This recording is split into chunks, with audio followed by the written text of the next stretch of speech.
Yes, I was a guest of the Ministers of Foreign Affairs, the 27 in Brussels. We spoke about this. Europe's political position is very solid, very clear. Europe supports two states. Europe is against settlements. United States support two states. United States is against settlements. The problem is Europe has taken small step in the right direction, which is labeling settlement products, that is commodities that are entering into the European market. The problem is that we are saying, you and us and everybody sees the reality on the ground, that two states is fading away, or Israel is killing two states. The question for what we asked Europe is to help us preserve a two-state solution through European countries to recognize Palestine as a state on the borders of 1967, 100% in harmony with international law and United Nations resolutions. So Europe is helping us economically.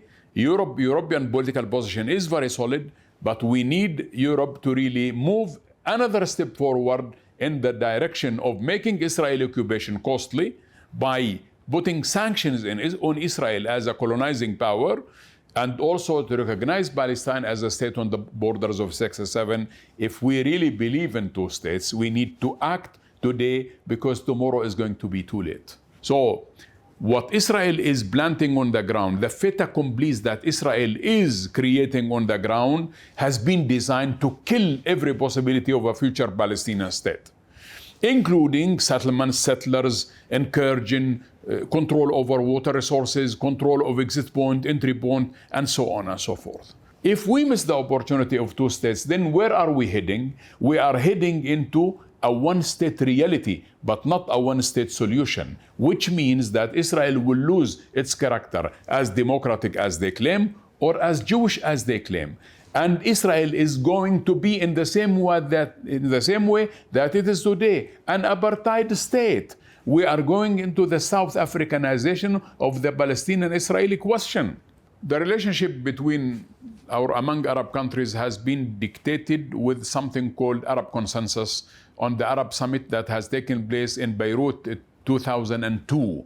The Arabs came with a formula, which is land for peace formula, that all Arab countries are ready to normalize relations with Israel in return of Israeli withdrawal from the Palestinian occupied territories and also other Arab occupied territories, including the Golan Heights.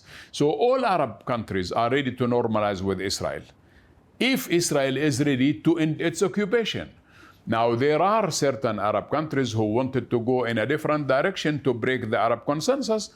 That's something that we have been in dialogue with them, and that we hope that this situation will be corrected in the very near future. But we should not really give Israel a reward for all what they are doing in the Palestinian territory. Israel should be punished, not rewarded.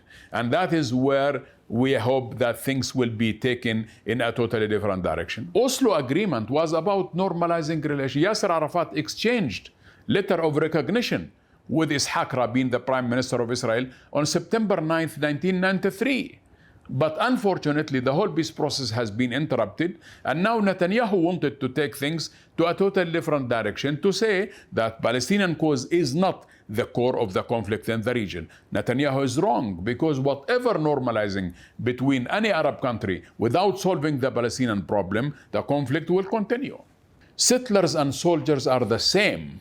You have here 750,000 Jewish settlers, and they serve in the army. So there is no way that we differentiate between settler terrorism and what the Israeli army is doing.